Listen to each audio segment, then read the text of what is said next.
Атамбаевди колдогон КСДП Бишкек жеби боюнча чечимди сындады. Мурдагы президент Алмазбек Атамбаев жетектеген Кыргызстан социал-демократиялык партиясы Бишкек жылуулук электр борборун модернизациялоодогу коррупция боюнча сот чечими тууралуу билдирүү таратты.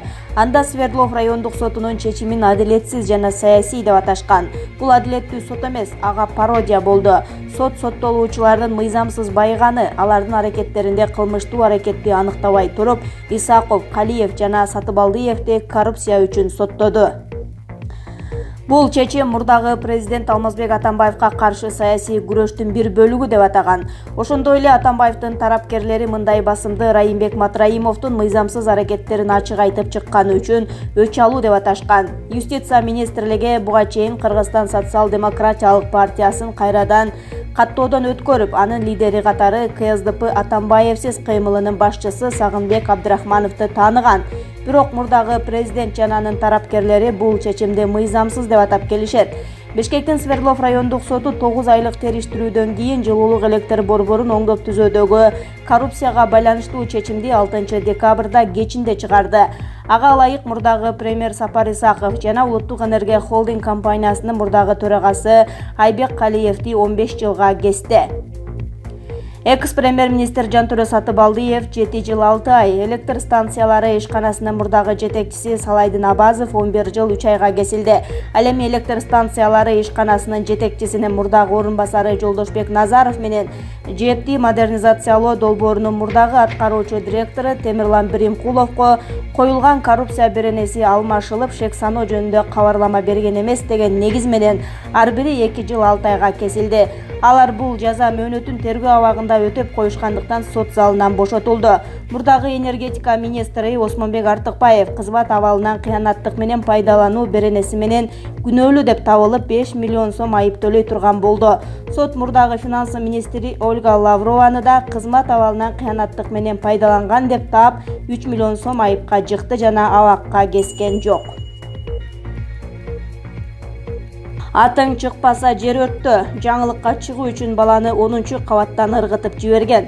Британиялык өспүрүм Жонти Брейвери жаңылыктардан чыккысы келип, 6 жаштагы баланы 10-кабаттан түшүрүп жиберген. Бала 5-кабатка түшүп, оор жаракат алган. Бул тууралуу BBC маалымат агенттиги жазып чыкты. Маалыматка ылайык, үй бүлөсү менен Франциядан Лондонго экскурсияга келген 6 жаштагы баланы Тейт Модерн галереясынын 10-кабатынан түшүрүп жиберген. Кылмышка шектүүнү полиция келгенге чейин музейдеги күбөлөр кармап калышкан. Август айында Жони адам өмүрүнө кол салууга аракет жасаганын мойнуна алган. Сотто ал телевидениядагы жаңылыктарга чыгуу үчүн өлтүрүүнү пландап жүргөнүн жана жабырлануучуну кокустан тандап калганын айткан. Кылмышты анын психикалык жабыктан жабыркаганын жокко чыгарган акмактарга далилдөө үчүн жасаганын кошумчалаган. Сурак учурунда өспүрүм бул окуяны телевидениядан көрсөтүшөбү деп бир нече жолу полиция кызматкерлеринен сураган. Жаңылыктардан мени ким экенимди жана эмне кылганымды баары билсин. Расмий түрдө баары мен тууралуу билип, башка эч нерсе дешпесин деген ал. Кылмыш кылган учурда 17 жашта болгондуктан 1 жылдан кийин 18 жашка чыкканда гана аты аталган. Джонти аутизм менен жабыркаары аныкталып, октябрь айынан бери Бродмур психиатриялык ооруканасында кармалып келет. Ал эми жабырлануучунун ата-энеси уулу дагы деле толук жакшы боло албай жатканын билдиришкен. Матраимов 700 миллион доллар эмес 7 тыйынына да тиешем жок. Улуттук коопсуздук мамлекеттик кызматына суракка кирип чыккан Райымбек Матраимов журналисттердин суроолоруна жооп берип, айтылып жаткан 700 миллионго тиешеси жок экенин айтты. 700 миллион доллар эмес 7 тыйынына тиешем жок. Журналисттик иликтөөдө айтылгандардын баары жалган жала. Айеркен Саймаитини тааныбайм, эч кандай мамилем болгон эмес. Ушул тапта жалган жазган.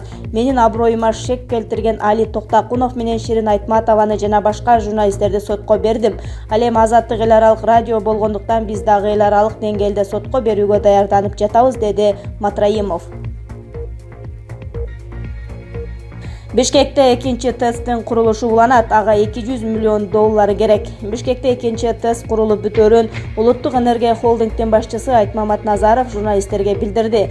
Ал Бишкек чоңоюп, жаңы үйлөр курулуп жатканын жана алардын бардыгына жылуулук керектигин кошумчалады. Премьер экинчи ТЭЦти куруп бүтүргүлө деп тапшырма берди. Сөзсүз түрдө бүтүрөбүз. Ал экологияны булгабаш үчүн газ менен иштейт. Болжол менен $200 миллион кетип, кубаттуулугу 300 мегавайт болот. Учурда инвестор издеп жатабыз, деди Назаров. Ал өз сөзүндө ТЭЦ газ менен иштей турган болсо, жергиликтүү элди башка жакка көчүрүү муктаждыгы болбой турганын белгиледи. Бирок газдан башка отун колдонулса, кишилерди көчүрүүгө туура келиши ыктымал. Окуучулар алган бааларына нааразы болуп мектепти өрттөп жиберишкен. Түштүк Африканын Дурбан шаарында адилетсиз баа алганына нааразы болгон окуучулар мектепти өрттөп жиберишкен. Бул тууралуу чет элдик басылмалар жазып чыгышты.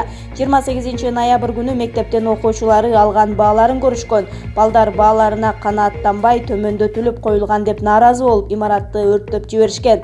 Өрт өчүрүүчүлөр убагында өрттү өчүрүүгө үлгүрүшкөн. Эч ким жабыр тартпаганы менен имарат жараксыз абалга келген.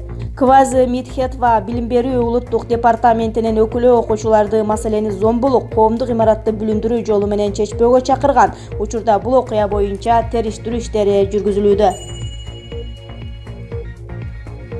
Нур-Султандын тургундары борон чапкындан улам шаардан чыга албай жатышат. Нур-Султандын жашоочулары аба ырайынын катаалдыгынан улам шаардан чыга албай жатат. Бул тууралуу Спутник Казакстан жазды. 6 декабрь саат 20:30дан бери Нур-Султан шаарында катуу борон чапкын болуп, шамалдын ылдамдыгы секундасына 25 метрге жетип жатат. Мындан улам кааладагы жолдор бардык транспорттор үчүн жабылды деп айтылат маалыматта.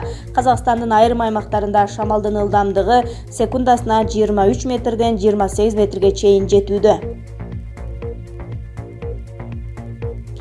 Нокенде адамдарды көздөй ок аткан киши кармалды. Нокенде колундагы куралын адамдар турган жакка каратып ок чыгарды деген киши кармалды. Бул тууралуу Жалал Абад областык ички иштер башкармалыгынан билдиришти. Маалыматка караганда, окуя 5 декабрь күнү саат 17:00 чамасында Тоскол Ата Токой чарбасына караштуу Кыргыз-Нефтегаз ачык акционердик коомунун газ бөлүштүрүүчү станциясынын жанында болгон. Майлуу Суу шаарынын 50 жаштагы тургуну Кочкораталык АА менен ЭП деген кишилер турган тарапты көздөй ок чыгарган. Факты боюнча кылмыш жаза кодексинин эң баштык беренеси боюнча сотко чейинки өндүрүш иши ачылган дешти милициядан. Ыкчам иликтөө иш-чараларынын жүрүшүндө шектүүнүн өздүгү жана жүргөн жери аныкталып, ок атуучу куралы, далил буюм катары алынган. Учурда шектүү камакка алынып, тергөө амалдары жүрүүдө. Кыргызстан профсоюздар федерациясынын төрагасы Мирбек Асанакунов чыр-чатактан качан арылат? КСДПчы Мирбек Асанакунов Кыргызстан профсоюздар федерациясын жетектегенден бери артынан жакшы сөз угул элек. Бул кызматка келгенден бери Кыргызстандын кайсы гана булуң бурчуна жайгашкан курорттор болбосун банкротко айлантып, менчикке өткөрүү амалын издеп келерин айтышууда. Же болбосо жетекчисин кайсы бир себеп менен эрден шыпыра салып, өз кишисин жумушка орноштуруу айласын табат эмеш.